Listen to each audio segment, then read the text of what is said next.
mente del troll.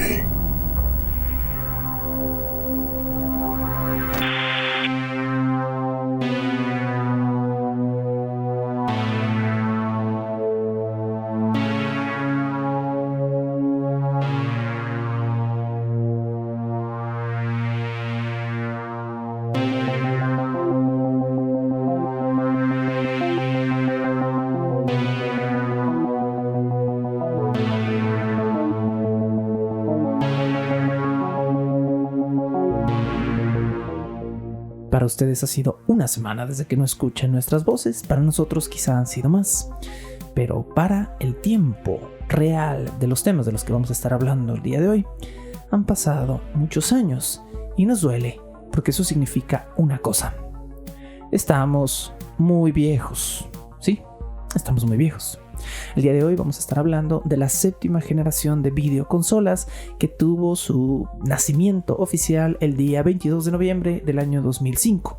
Esta es una de las generaciones de consolas más cortas, no me refiero al tiempo de duración, sino a la cantidad de equipos, de sistemas que estuvieron involucrados. En casi todas las otras generaciones tenemos por lo menos 3, 4 equipos, 5 en algunas generaciones. Pero este fue el momento en el que las naciones ya estaban en guerra y había menos partidos, menos bandos haciendo más combate. Esta es la generación que corresponde a Xbox 360, a PlayStation 3. Recuerden que PlayStation sí sabe contar, Xbox no.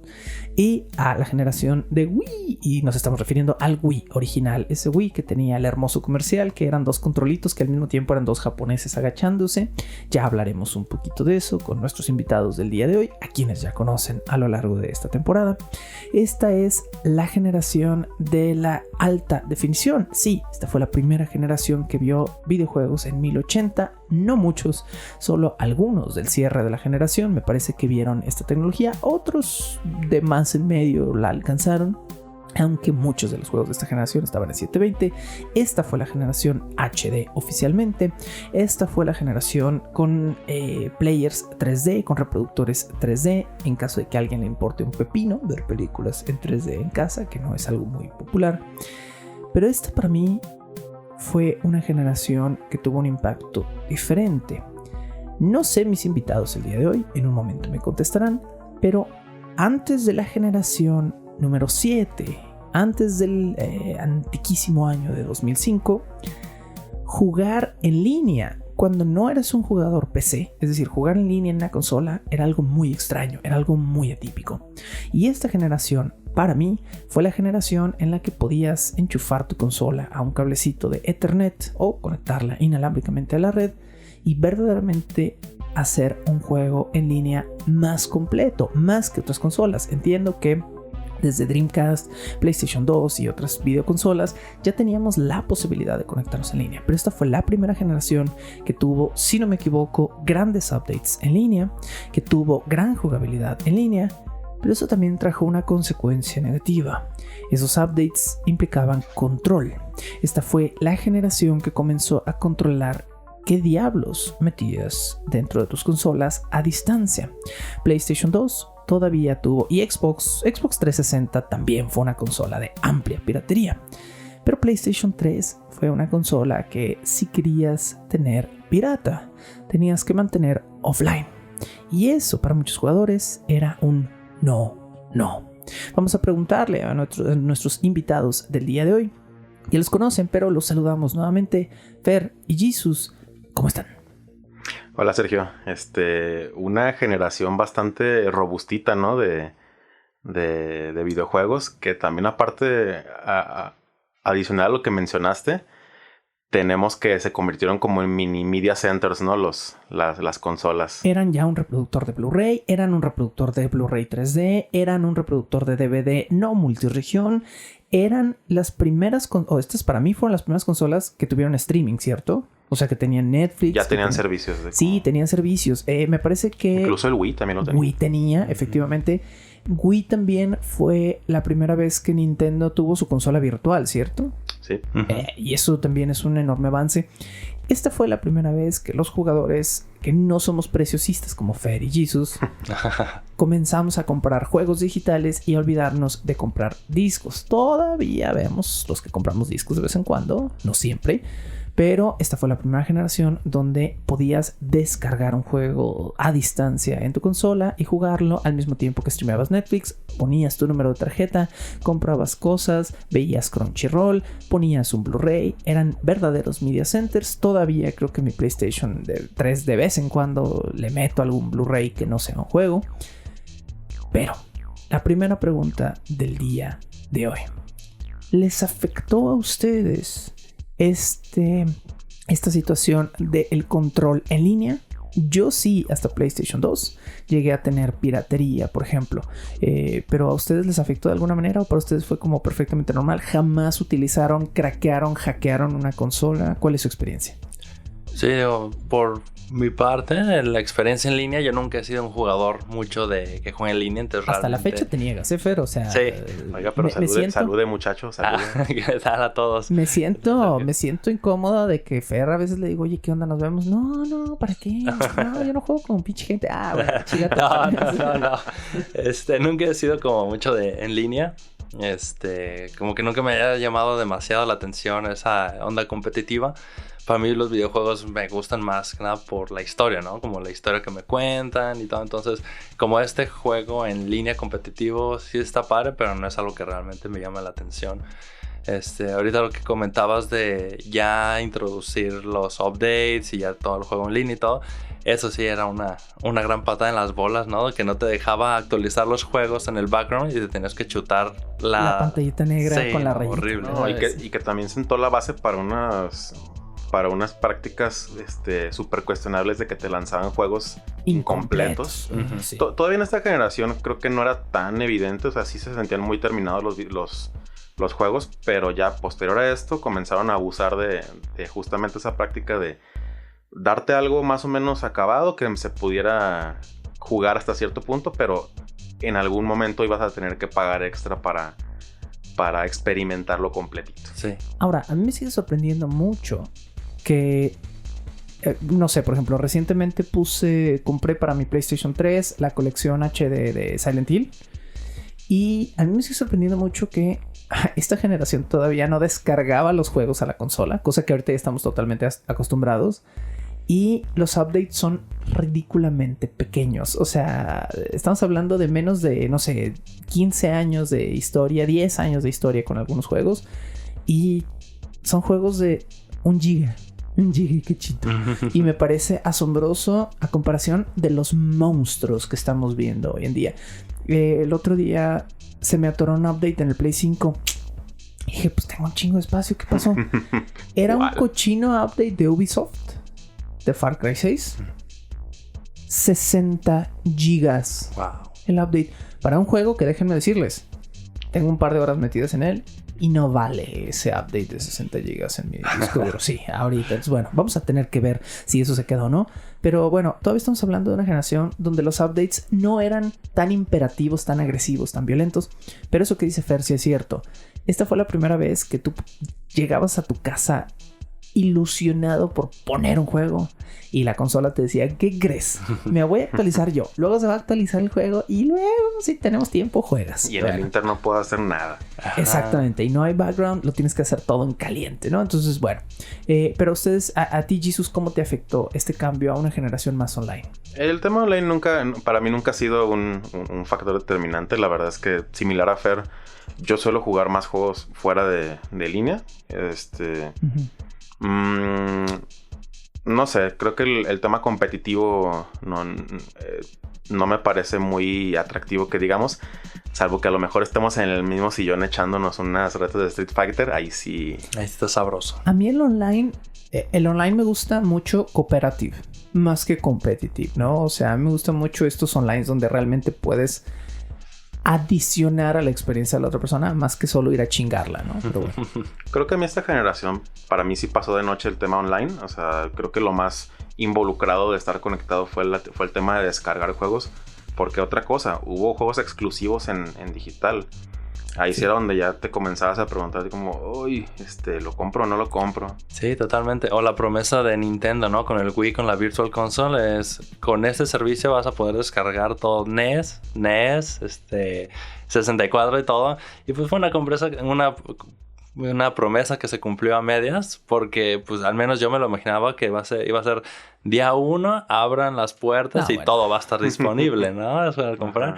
Y sí, como que te soltaban ahí poco a poquito, uno que otro Fer jueguito. creía que lo iban a consentir, no que estaban pensando en dinero estas empresas. Sí, claro, porque no, ¿quién diría que iban a ganar dinero estos muchachos, No, y se los pagaban. O sea, si me hubieran soltado día 1 todos, claro, sí, claro. Se los pagaba, claro. Ahora, bueno, esto que estás mencionando a mí me lleva a un punto que podemos discutir antes de comenzar nuestro tema de hoy, que es PlayStation 5 está a punto de hacer algo similar, pero están haciéndolo en un formato de streaming. ¿Cómo se sienten con que en esta nueva generación nos quieren, en vez de darnos retrocompatibilidad tangible y respetar los juegos que nosotros los videojugadores ya pagamos y ya tenemos en nuestras bibliotecas, ahora vamos a tener, bueno, van a tener los que se animen, yo no, que streamear las versiones de ciertos videojuegos de PlayStation 3 para poderlas usar en una consola moderna? Cabe hacer aclaración primero que Latinoamérica no tenemos esa modalidad de streaming, al menos de momento. Bueno, no vamos a tener Play 3. Va a llegar. Que creo que es como una tercera parte de la librería total de esos servicios nuevos que llegan de PlayStation. Pero bueno, independientemente, yo lo que tengo entendido es que la decisión está muy, muy centrada en el hecho de que la arquitectura del PlayStation 3 no es tan horrible, compatible con el hardware actual.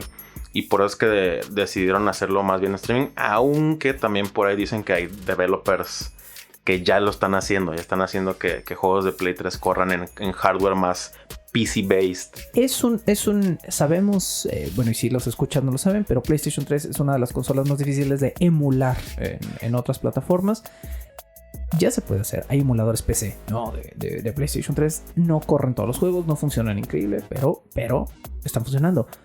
Pero yo sí creo que hay algo económico y legal detrás, ¿no? O sea, y además legal. No ilegal, sino ilegal. Y trabas legales.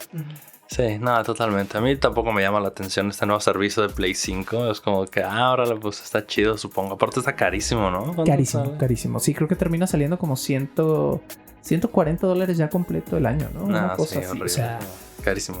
Que son $40 más de lo que te cuesta la pura Plus. Y yo no estoy feliz de pagar la Plus, ni siquiera, ¿no? Entonces, yo tengo Plus un año porque me costó $600 en mi Buen Fin. Y este es el último año que voy a tener Plus, a menos que me la vuelvan a vender a $600. Entonces, bueno.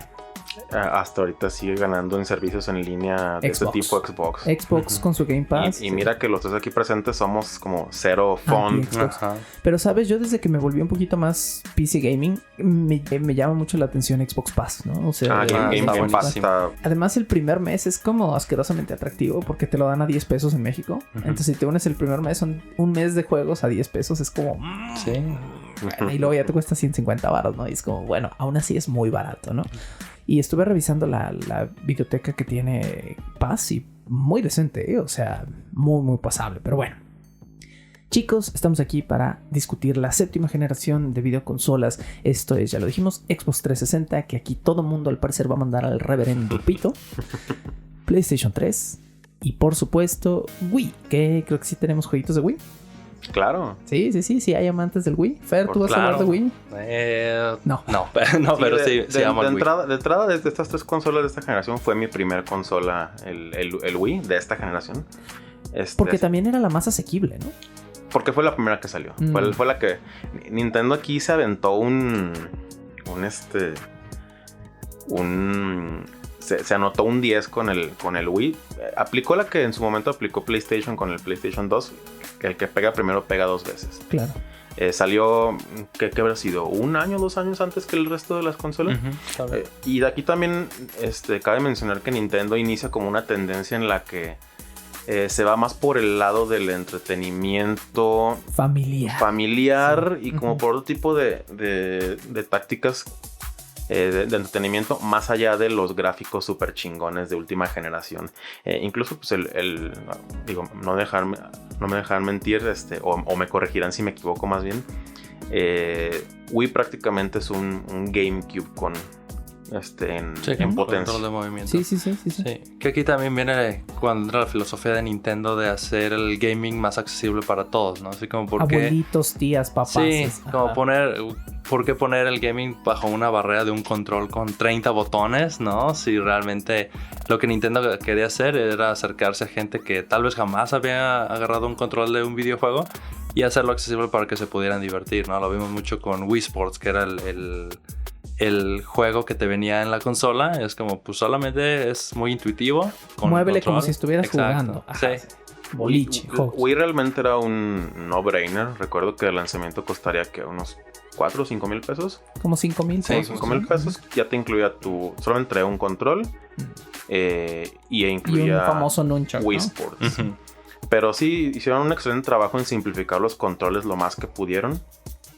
Y el tema del juego familiar, desde un niño pequeño, un abuelo, alguien que jamás tuvo interés en los videojuegos, se pudiera a lo mejor como que motivar o incentivar a entrarle a esta manera de entretenimiento. Sí, que fue también cuando entró Satoru Iwata, ¿no? Como presidente de Nintendo, que desde que hizo Kirby, para él la filosofía es: voy a hacer un juego que sea fácil de jugar, ¿no? Para que con Kirby cualquier gente lo puede jugar, se juegan prácticamente con el Directional Pad y un botón.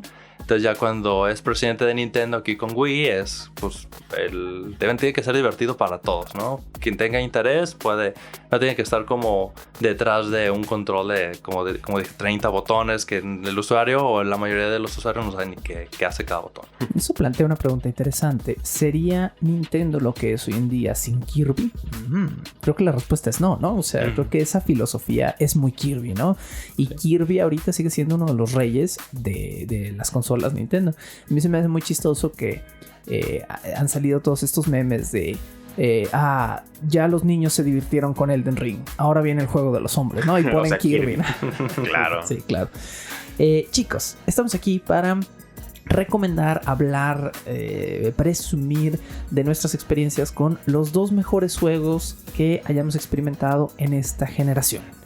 Vamos con ronda 1. ¿Cuál va a ser nuestro primer juego y de qué consola es y por qué van a hablar de él? ¿Quién quiere comenzar el día de hoy? Aquí hay unos cuantos juegos interesantes.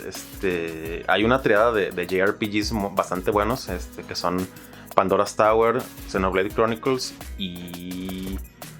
recuérdame cuál era el otro, Fer. Xenoblade Chronicles, ¿ya dijiste? Ya. Xenoblade, Pandora's Tower y... de Miss Walker, no recuerdo el... Ay, caray. Ahorita te digo. Bueno, ahorita en lo que nos acordamos. Pero me parecería casi un crimen que no habláramos de algún juego que hiciera uso de las ventajas del atractivo principal de la consola, que eran los controles de movimiento.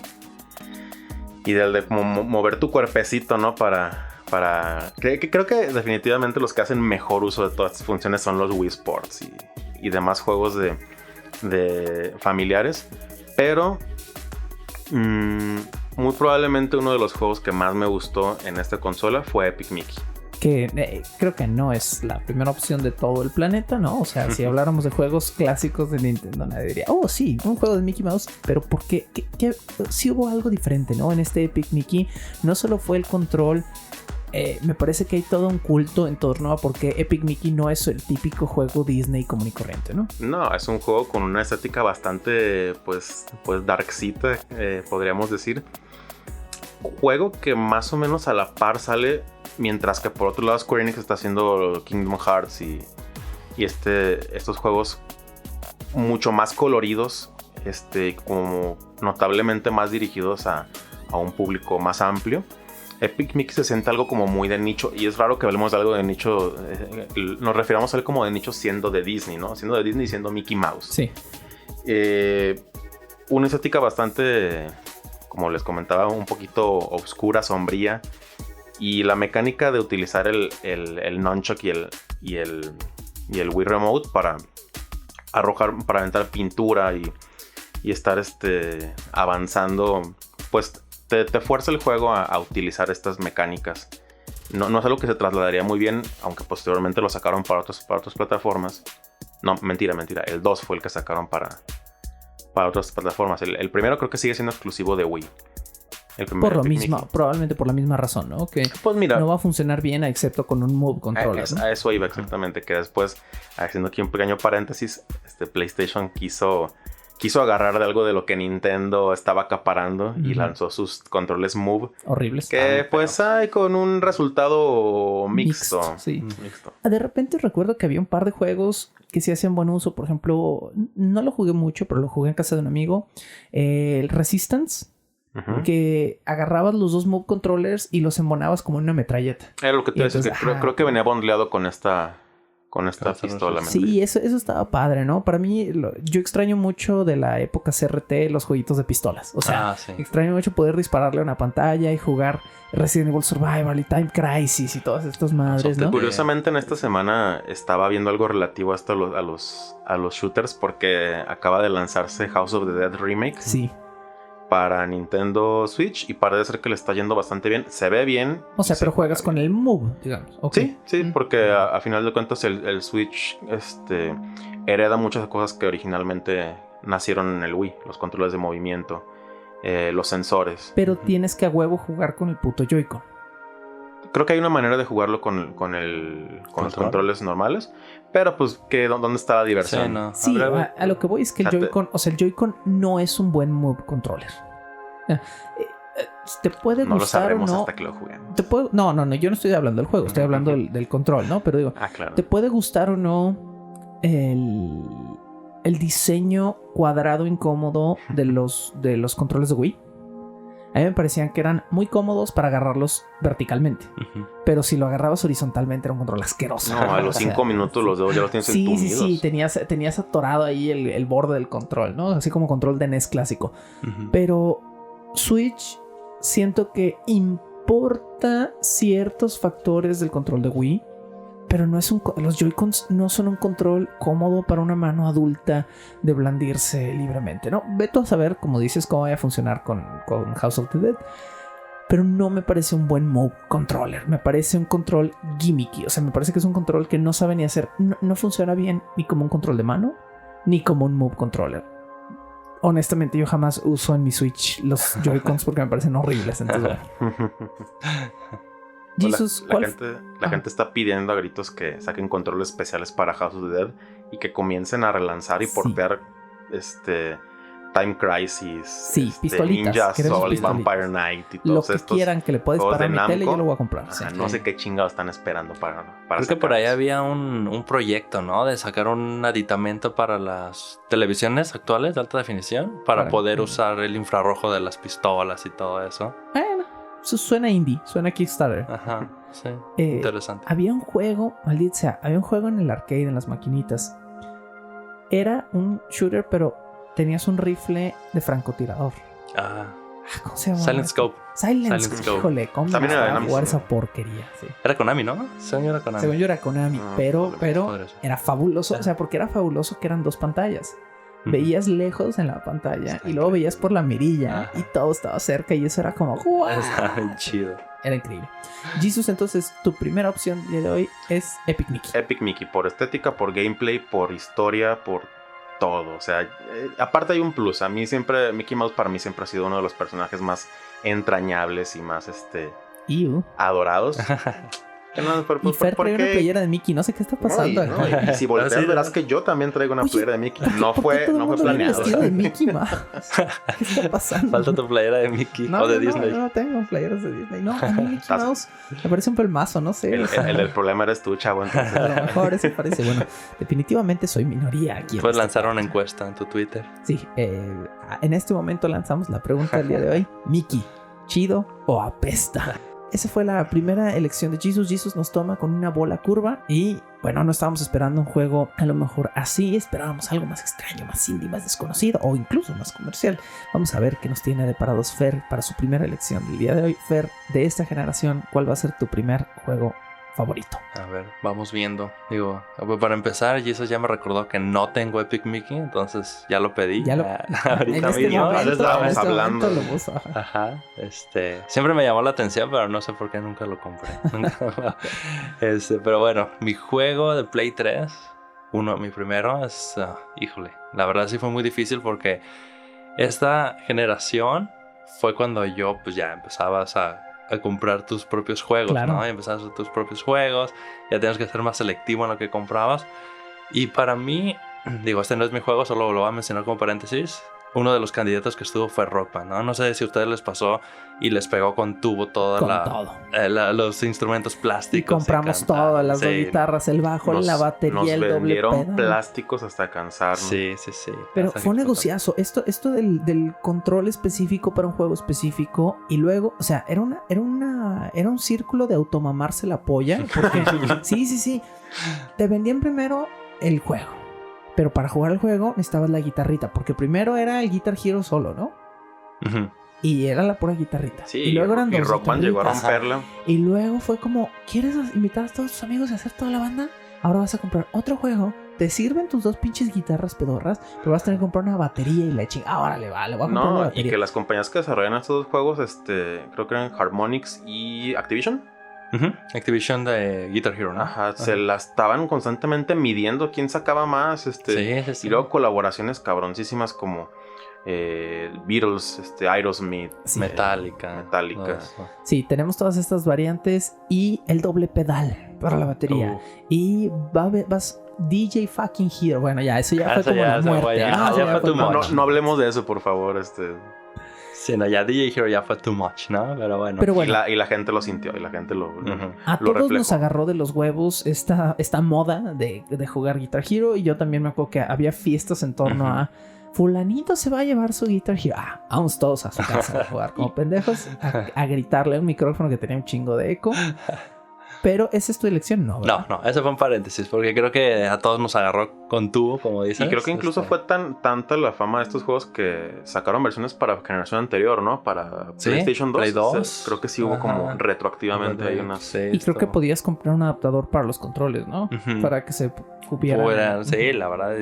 Hicieron lodo, ¿no? Todas estas compañías también con las rolas, ¿no? Que cada rolita te la vendían en $3 Oye, sí. y todo. Y luego había mucho instrumento genérico sanjuanero. también. Que era Mucho compatible. Pelican. ¿verdad? Ajá, Pelican. Pero bueno, mi primer juego es Mass Effect 2, ¿no? Mass Effect 2 es un gran juego, la verdad. A Es un mí, buen juego, es un buen juego. me encantó todo alrededor, ¿no? Desde el diseño, los escenarios, la narrativa, los personajes, hasta la actuación de voz. Iván Strahovski. A mí me lo vendieron como... Es un juego donde te puedes cochar personajes. Pasé todo el pinche juego, nunca me coché a nadie. Yo no sé qué hice No, mal. Yo no sé no. qué hice mal, pero nadie quería cochar conmigo. Entonces dime, Fer, qué chingados hice mal. Tienes que ser buena persona, amigo. El problema. Es verdad. No, pero también estaba todo este rollo que tú ibas construyendo la historia, o más bien que la historia iba cambiando conforme las decisiones que tomaras, ¿no? Entonces, podía ser un culero totalmente en ser súper agresivo Déspota y y agresivo, ajá, sí. déspota y que todo lo quería solucionar a bola de putazos, Sí. o podía ser más diplomático por esa onda. Entonces estaba bien chido y el juego sí cambiaba bastante Considerablemente. Sí. estaba bien chido toda la el final, la misión final, que depende de tu relación con los personajes, es ¿Quién te ayuda y quién no te ayuda? exacto, Sí. quiénes sobrevivían y quiénes se morían, etcétera. Karma's a Todo bitch. chido. Ajá, Karma's a bitch. Como diría Bob's Burgers, ¿verdad? ¿Por qué Mass Effect 2 y no 1 o 3? Eso está fácil. Mass Effect 1 no salió para Play 3, era exclusivo de Xbox. Yo lo jugué en Play 3, pero ¿qué es un remake? Ajá, no, ahí te va. El primer Mass Effect salió exclusivo para una exclusiva temporal de Xbox 360 y posteriormente lo sacaron únicamente digital para PlayStation 3. Ujú. Entonces lo que pasaba es que cuando ponías Mass Effect 2 te contaban lo que pasaba en el 1 porque Sí, me estaba acuerdo, súper me acuerdo. conectado. Entonces más o menos tomabas algunas decisiones importantes o te hacían como, no sé, 5 o 6 preguntitas importantes del plot del 1 y con base en eso, pues ya se desarrollaba la historia del 2, ¿no? El 3 la verdad fue como ya... La too much. discordia del Ajá. final, ¿no? Sí. Entonces el 2 a mí se me hace... fue algo nuevo para mí porque yo no había jugado el 1 y pues realmente fue toda esta onda alrededor de las decisiones y que puede ser un juego distinto depende de las decisiones que tomes. Eso se me hizo bien chido. Además siento que con Mass Effect 2 pasó algo en términos de control, que fue justo lo que pasó con Uncharted. El 1 tiene un control incómodo. Y recuerdo que con Mass Effect 1 era algo parecido. Que la manera de disparar, de mover la navecita, de hacer ciertas cosas... De la experiencia que yo tuve jugando el 1, recuerdo que era como un control culerito. Sí. Y luego llegó Mass Effect 2 y todo era muy cómodo. Y fue como, es lo mismo, pero con mejor historia y mejor control. Este es el bueno, ¿no? Y justo recuerdo que eso me pasó con los Uncharted, ¿no? Que jugabas el primero y era como... pinche control feo, incómodo, medio raro. La historia está medio culera. Nathan Drake no es muy adorable. Y luego llegó el 2 y fue como... no mames, ya hicieron ahora sí todo bien. Este es el bueno, ¿no? Y hasta la fecha creo que Uncharted 2 sigue siendo mi Uncharted favorito. Debatible, no sé si... No, yo creo que sí estamos todos muy de acuerdo. Sí, estamos de acuerdo. Uncharted 2 Híjole, es que a mí el 3 no me termina de pasar. Y el 4 es sólido. Pero el 4 es más bien una película con partes jugables que un buen juego. Entonces, tu primera elección es Mass Effect 2. Mass Effect 2, sí. Y si ustedes radio escuchas o podcast escuchas, tienen curiosidad, ahorita está muy accesible. Hay un pack para PlayStation 4 que trae los 3. Porque dijiste que estaba muy accesible, lo están regalando. No, pero lo pueden los comprar 3 juegos en un solo okay. chingadazo. Es accesible porque está disponible, no es accesible porque sea barato. Pero aparte creo que no es precio de $80, es como de 60, ¿no? Es como de 60 y aparte siendo EA, ya ves que bajan de precio, entonces yo creo que si lo consiguen unos 700... Está bastante, por 3 juegos, sí, claro, está bastante decente. Esa fue la primera elección de Fer. Yo la verdad no tengo ninguna sorpresa para ustedes. No tengo nada atípico que decirles. Si vamos a hablar de la generación de PlayStation 3, yo solo tengo una cosa que decir. Dark Souls. No tengo nada de qué hablar que no sea Dark Souls. Lo siento. No quiero sonar como un disco rayado. No quiero ser cansadamente repetitivo. Pero no puedo no hablar del que acaba de ganar el premio al mejor juego de la década de 2000 a 2010. No es cierto, perdón. Fue de 2010 a 2020, sí, porque es 2011. Entonces no puedo no mencionar Dark Souls. Dark Souls es agua. Es el agua de mi vida gamer. ¿Sí? Agua de calzón. Es el agua de lo que quieras. Hay mucha waifu rara. Muy rara. Dark, sí, muy rara. Sobre todo porque está todo este rollo Miyazaki del food fetish, ¿no? De que siempre pone a morras sin zapatos. Que bueno, como que tiene la misma onda de Tarantino ahí. Pero, bueno, ¿qué les digo? Dark Souls 1 para mí cambió todo. Cambió mi forma de jugar, cambió mi forma de ver los videojuegos, cambió mi forma de saber qué se podía hacer. También en esto que yo les hablaba de mi experiencia online, yo antes de Dark Souls casi nunca jugaba en línea porque casi no había grandes cosas cooperative que hacer en línea en esta generación, ¿no? Y de repente surgió todo este rollo de, en Dark Souls puedes llamar gente y te ayudan en el juego, o puedes ir tú y ayudar a otra gente. Y era como, esto es muy extraño. O sea, esto no es un Call of Duty donde le estoy volando la cabeza a gente en línea. Este es un videojuego donde viene un compa todo mamado y me ayuda a matar a un jefe que no puedo matar en 2 semanas. Esta es una experiencia totalmente distinta, ¿no? Eso para mí sí fue una experiencia muy innovadora. Ahora, desafortunadamente, como creo haberles mencionado antes, yo agarré el mame Dark Souls tarde. Empecé a jugar Dark Souls 1 en 2013. Esto es 2 años después de su release, ¿no? Entonces, cuando yo llegué, los servidores de Dark Souls estaban un poco muertos y el online me tocó un poco aguado, la verdad. Fue hasta que encontré como un grupito ya de jugadores más estable y todo, que dije, mira, hay 3 personas jugando todavía esta mamada y está chido. Pero, bueno, híjole, estamos grabando este episodio a las 3-4 semanas de estreno de Elden Ring. Y pues, ¿qué les digo? Es incomparable lo enorme que es la jugabilidad en línea en un juego como Elden Ring que está estrenando, ¿no? A lo que a mí me tocó en Dark Souls 1. Pero bueno, yo siempre les hago la pregunta, ¿por qué? ¿Por qué ese, no? ¿Por qué ese juego? Y para mí es muy sencillo.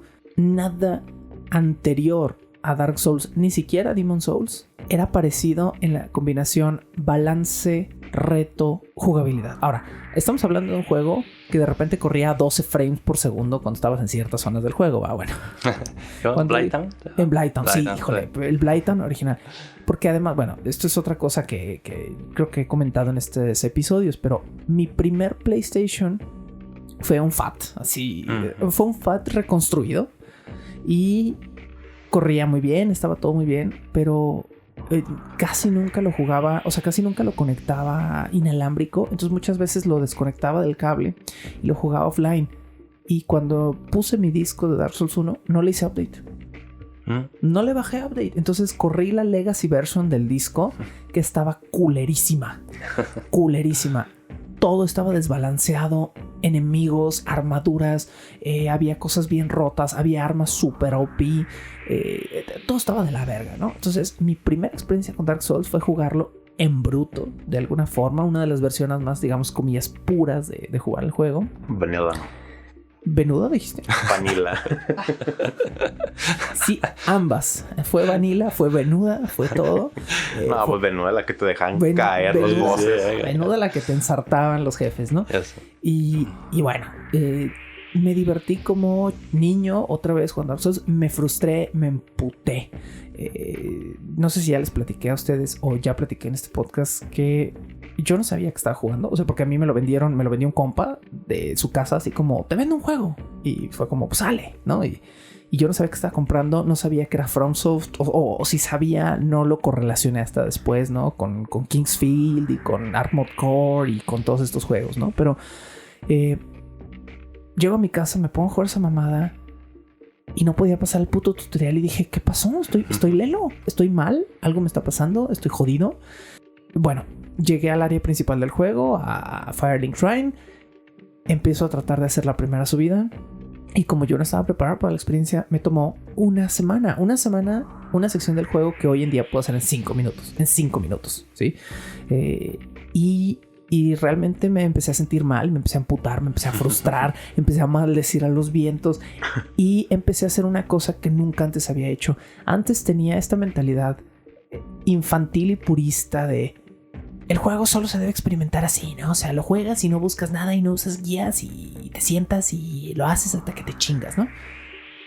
Y con Dark Souls fue como, ¿sabes qué? Voy a necesitar ayuda e información. Y me encontré con la comunidad de Dark Souls y me encontré videos. Empezaba toda esta mamada a empezar a buscar cosas de videos en YouTube. Bueno, ya estaba ahí desde hace unos años, pero ya era muy común. Y para mí fue una experiencia totalmente distinta ver, voy a meterme 2 horas a ver videos de gente fallando en la vida para yo no fallar después mientras juego, ¿no? Y jamás había jugado así. Es fascinante. A mí me parece fascinante el fenómeno Souls. Definitivamente, si en algún futuro quieren, deberíamos dedicarle un programa a la experiencia Souls, ¿no? A hablar de todos los Souls games simultáneamente y de todo lo que implican. Pero bueno, para mí esta es mi primera y mi más obvia elección de esta generación.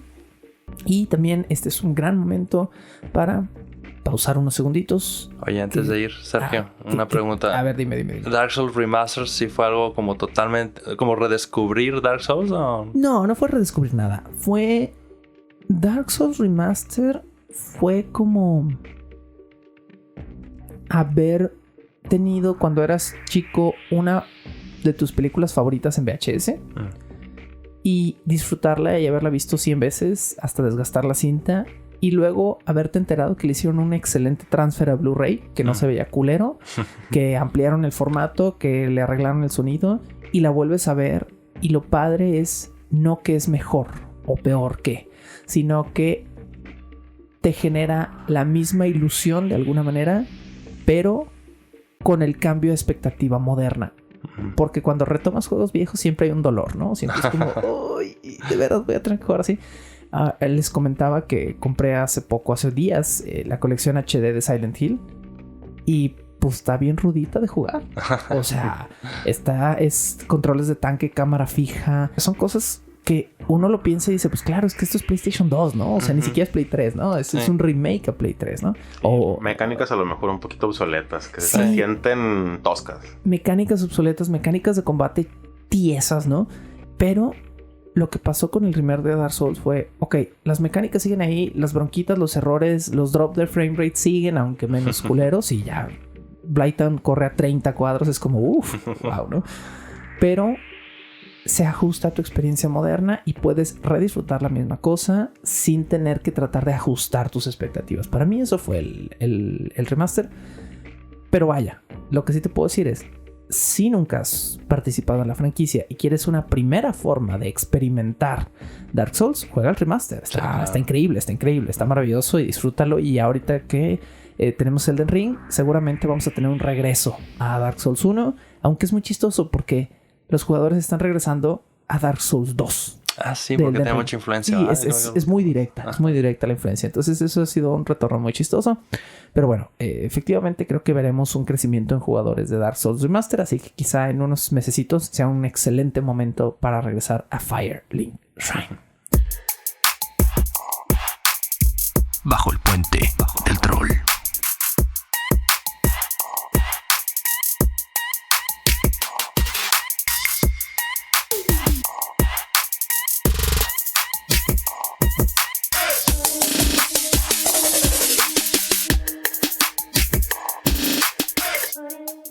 Ya escucharon algunos de nuestros juegos favoritos en esta 7ª generación de consolas.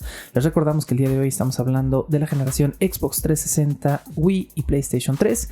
Esta generación donde ya la guerra entre las consolas estaba totalmente definida. Ya no había muchos brincos amistosos entre estas consolas, aunque todavía llegamos a compartir obviamente juegos de third party, pero los mundos estaban definidos, los estilos de jugabilidad estaban definidos. Xbox se movió todavía hacia la cuestión de la retrocompatibilidad y hacia un lugar accesible en términos de juegos y relativamente de precios. PlayStation 3 se movió hacia el futuro, el Blu-ray, la gran tecnología, el hecho de tener un media center, y Wii era la consola que jugabas con tu tío. Que suena raro, pero es en serio. O sea, era la consola. Suena pervertido. Sí, suena como pervertido. No era la intención. Era realmente la consola a la que invitabas a toda tu familia. Tu tío, tu mamá, tu abuelito todavía podían jugarle ahí a los bolos. Y medio hacerle a la finta de que estaban disparando una flecha y poniendo a Mickey a pintar chingaderas, techos blancos y toda esta cuestión. Entonces, bueno. Chavo, tranquilo, creo que jugaste una versión diferente de Wii que nosotros. Perdón. Bueno, pero ya escucharon uno de nuestros juegos predilectos de esta generación. Es momento de comenzar con nuestra segunda selección para irle dando cierre y forma a este programa. Esta vez seguimos el círculo igual. Jesus comienza. Bien. Antes de seguirle, sí quiero que hablemos poquitito de las consolas virtuales y de los respectivos servicios de cada.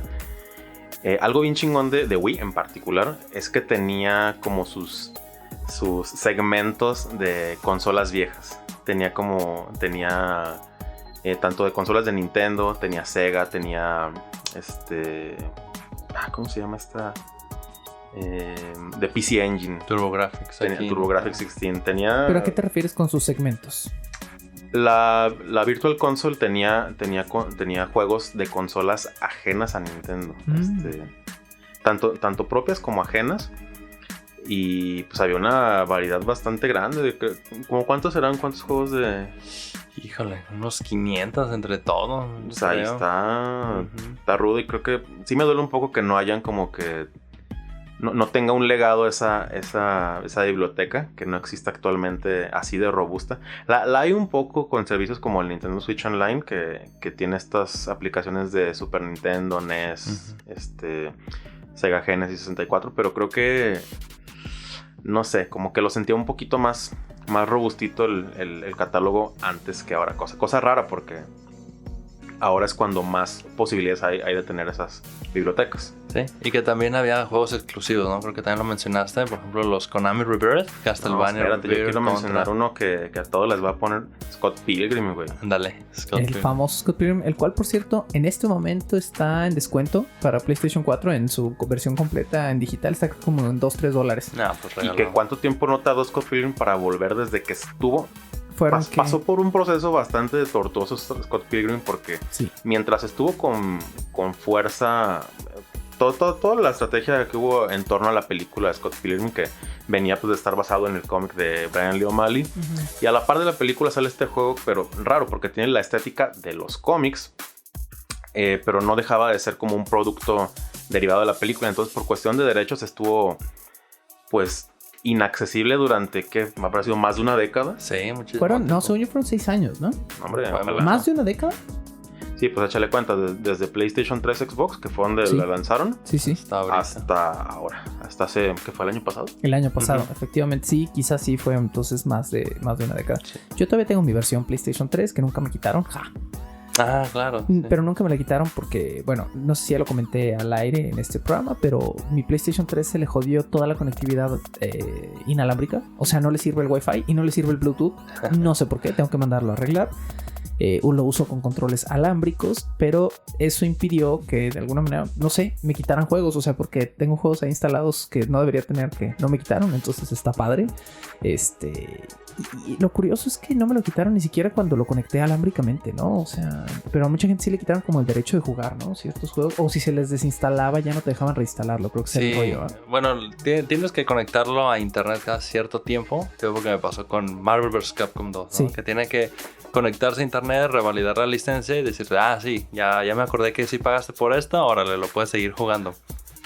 En Marvel vs. Capcom 2, la versión para Play 3, bajas el demo y realmente lo que pagas es una llave que te desbloquea el juego, ¿no? Que son claro, como exacto, kilobytes, sí, ¿no? que son 1 o 2 kilobits. Ajá, entonces realmente si no tienes esa validación en internet, es como si nada más hubieras bajado el demo.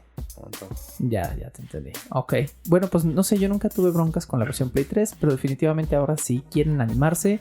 Justo en este momento en las ventas de Pascua está descontado Scott Pilgrim. Bueno, ¿de qué sirve si les estoy diciendo esto? Pero van a escuchar este episodio meses después de que lo estemos grabando. Así que no me hagan caso, no vayan en este momento a ningún lado.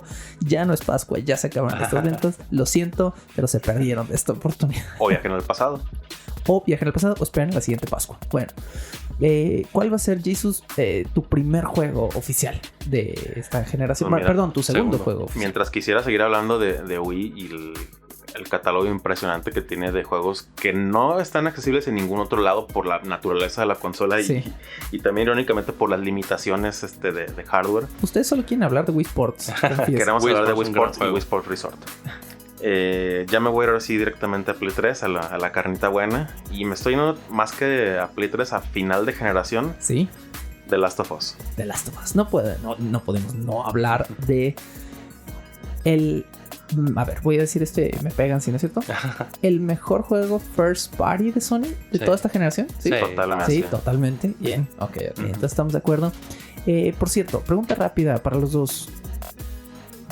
Toda esta controversia que salió con Last of Us 2 y que la gente siente que arruinaron el juego y todo, ustedes no lo sintieron, ¿verdad? No, en absoluto. Estoy totalmente en desacuerdo con esa gente. Bien. Porque es un juego fabuloso, ¿no? De Last of Us 2. De hecho, me atrevo a decir que quizá en términos de compleción de historia es un juego más maduro y más profundo emocionalmente. Y el primero, vaya, que no es superficial, ¿eh? Entonces, Claro, yo incluso también me atrevería a hacer hacer la afirmación que The Last of Us 1 y 2 son como el Padrino 1 y 2. Es una... Me parece que es una comparación muy justa, porque aunque yo soy de la idea de que, aunque El Padrino 2 está considerada la mejor secuela de todos los tiempos, yo sigo creyendo que El Padrino 1 sigue siendo mejor que El Padrino 2, Muy de pero acuerdo. El Padrino 2 es una gran secuela que le hace honor a su original, ¿no? Entonces me Que le parece suma, que más que ser mejor o peor, bueno, está al peor no se nivel, puede a la decir. par, ¿no? Está al nivel y abunda mucho. Expande. Expande un universo donde ya conocíamos a los personajes, pero ahora los reconocemos de una manera... Me parece que es menos... The Last of Us 2 me parece que es menos santurrón con sus personajes, Es ¿no? más O sea, atrevido. es más atrevido, es más humano. The Last of Us 1 es como...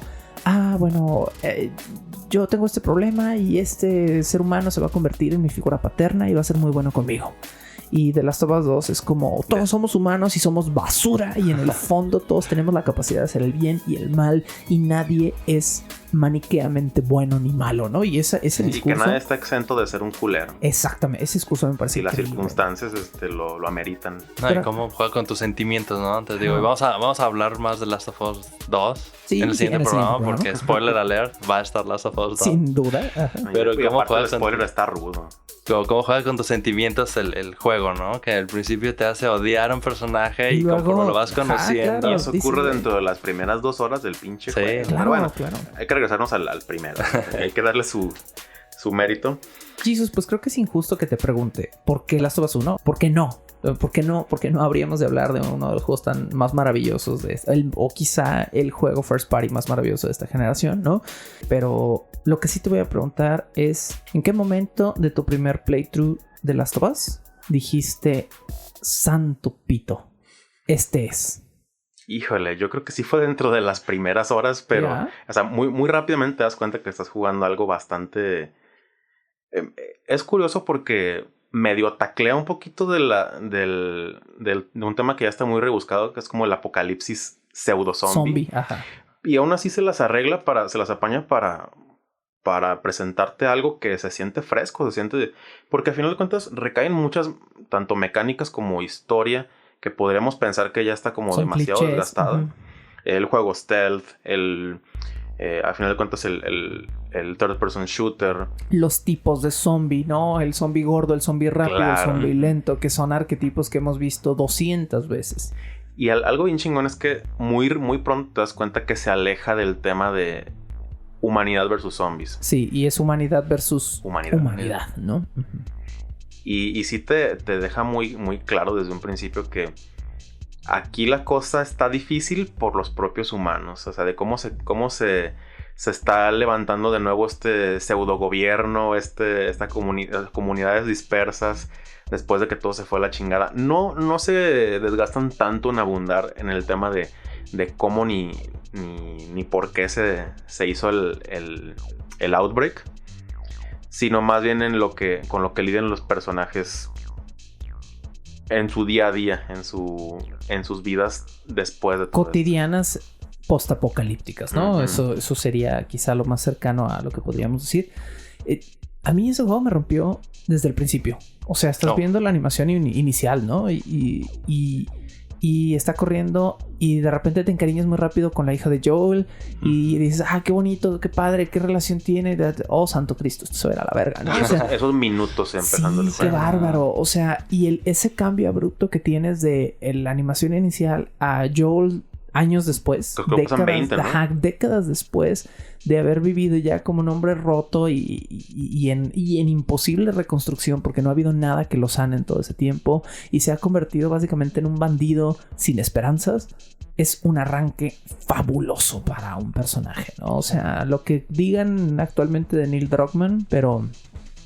¿Sí es Neil Druckmann? Sí. Pero bueno, en términos de narrativa de videojuegos, aunque es muy cinematográfico, y él lo confiesa, ¿no? Él dice que utiliza libros de narrativa cinematográfica para escribir los juegos, pero o sea, cerró con un brochezazo de oro una generación que ya había ido apuntando durante años hacia juegos más narrativos y más cinemáticos.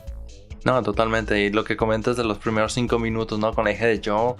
Y lo que le pasa es como que te mueve las tripas, ¿no? Así, aunque no seas papá, al menos no sé si les toca, si les nomás tienes que ser humano, ¿no? Sí, tienes que tener tantito corazón para que te duela. No, y a lo que iba es como que te identificas demasiado con Joel, ¿no? Así como que, híjole, si yo fuera papá y tuviera algo así, yo también estaría así, ¿no? Exacto, claro. No manches.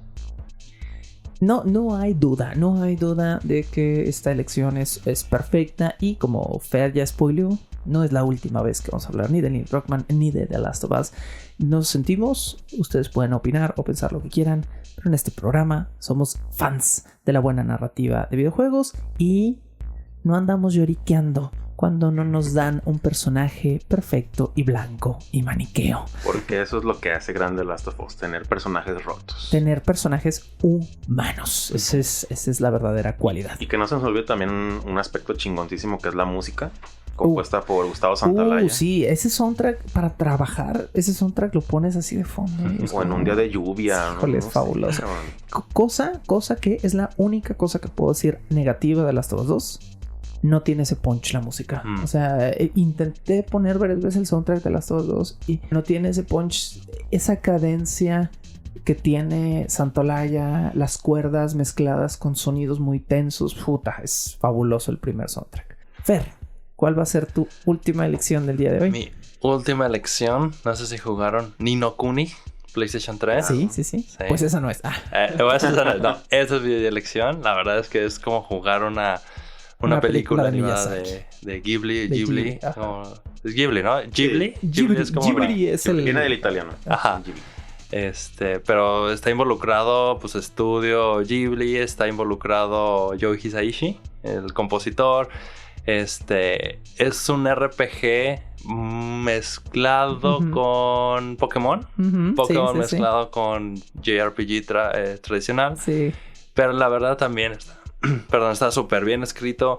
Hay un momento también de las primeras horas de juego que también pasa un momento que te mueve ahí las tripas de lo que pasa, ¿no? Sí. Entonces es como muy inocente, muy bonito, ¿no? Este niño Oliver cómo va descubriendo este mundo mágico, los hechizos. La verdad es que es un juego que me arrepiento de no haber comprado la edición de colección. Porque está precioso. Trae un libro. El libro es increíble. El libro es increíble. Con todos los spells y todo. Está bien chido. El libro yo lo quise conseguir por separado. Sí se puede, pero ya ahorita ya es muy difícil y además es muy caro. Pero sacaron, me parece, los 3 libros de spells de Ni no Kuni. Son inconseguibles, son carísimos. Pero si yo pudiera pagar solo por los libros, me vale huevo el juego. Compraría los puros libros. Los libros son hermosos. Tengo los PDFs de los libros. Dicen verdaderos libros de magia medievales. Obviamente no, pues, pero son hermosísimos. Yo tengo un problema con Ni no Kuni.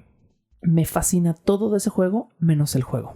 ¿En serio? ¿Como el gameplay? Bueno, no te gusta Pokémon. Me vale verga. No sí, no me gusta Pokémon y no me gustan los clásicos. Tú no eres RPGero. Pero todo lo demás, la música, el arte, los libros, la paleta de color del juego, todo me fascina. Nada más no puedo jugarlo. O sea, lo tuve, lo compré, jugué como 10 horas y dije, todo está increíble, pero no lo voy a acabar. Jamás en la perra vida, ¿no? Entonces, Oye, se me hace muy interesante tu percepción del juego porque sí es como un reflejo muy cabrón de cómo a veces los videojuegos permean en otros sentidos más allá del propio juego y la jugabilidad. Y se me hace a mí muy hermoso. No vamos a tener aquí la inútil y vacía discusión de si los videojuegos son arte, porque no es una discusión. Los videojuegos son una enorme cantidad de artes involucrados en un solo medio hermoso. Entonces no hay más que decir. Amén. Pero es maravilloso cuando un juego está tan bien hecho que no necesitas ni siquiera disfrutar del juego para saber que es una obra de arte. A mí me pasó eso con Ni no Kuni.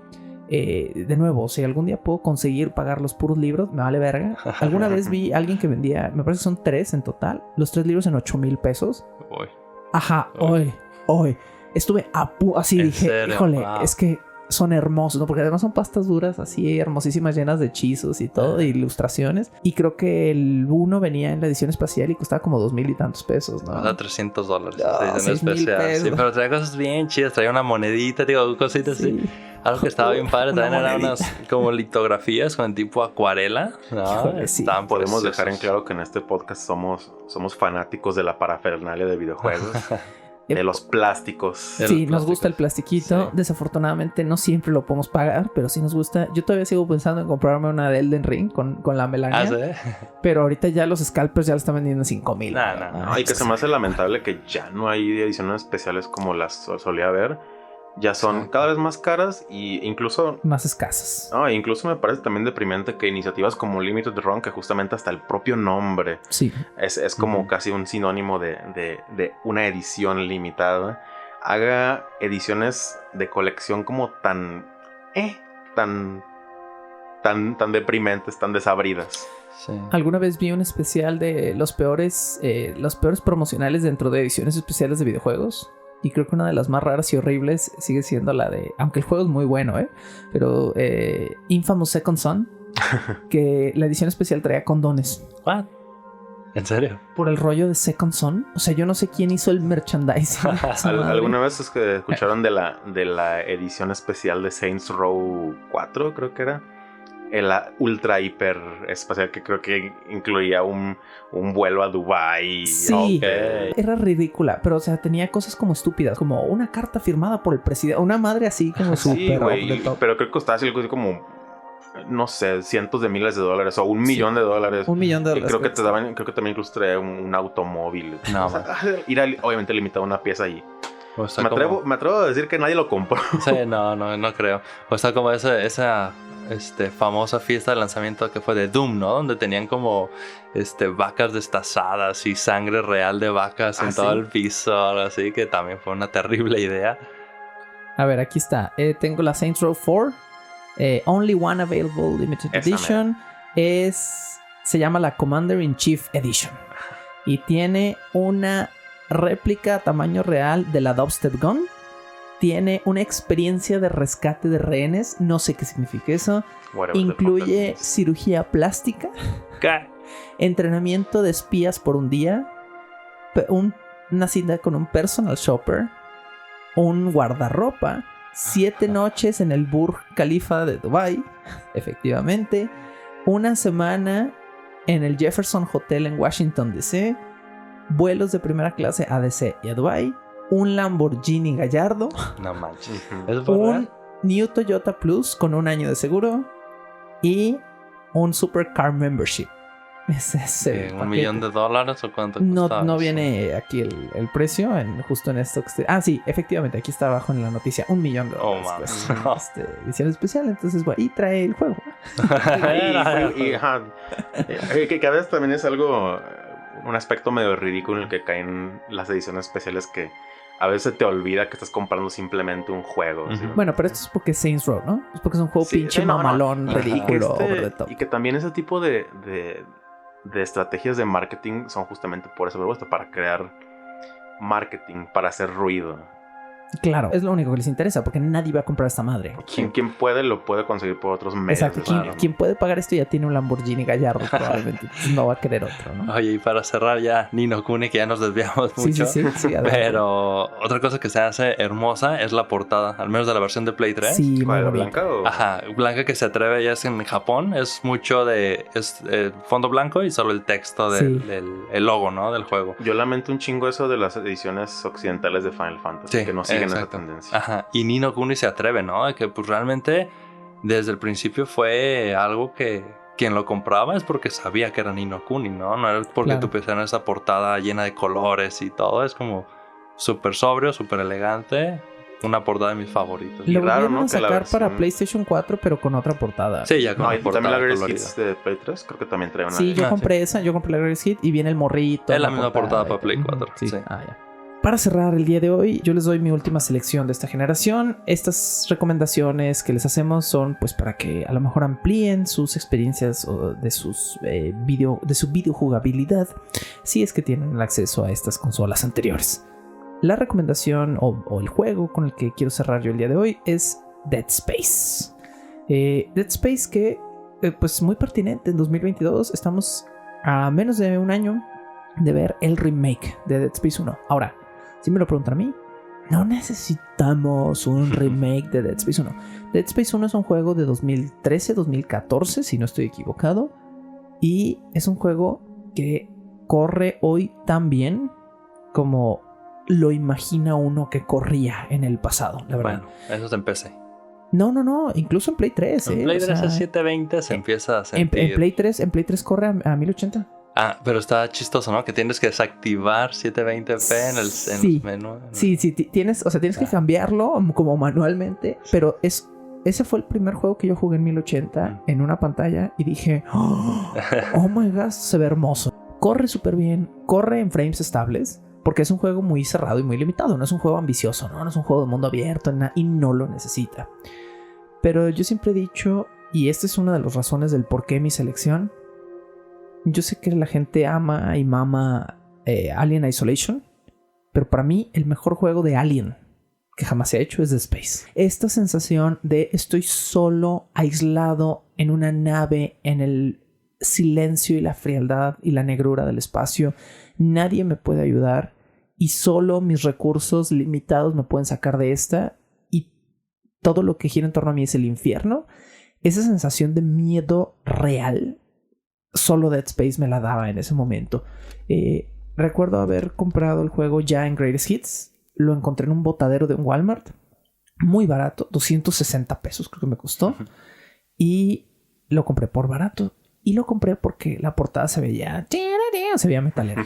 O sea, la portada era como, pues es una mano así como cercenada y todo. Y dije, mira, Greatest Hits, debe ser bueno. Tiene una mano locochona. Se ve suficientemente metal. Exacto. Bueno, llegué a mi casa, puse mi jueguito y en menos de 15 minutos estás zurrado y bañado en sudor. Ya había desquitado los 260. Ya los habías quitado, ya me había cagado en mi sillón. El arranque de ese juego es tensión pura, es terror psicológico puro.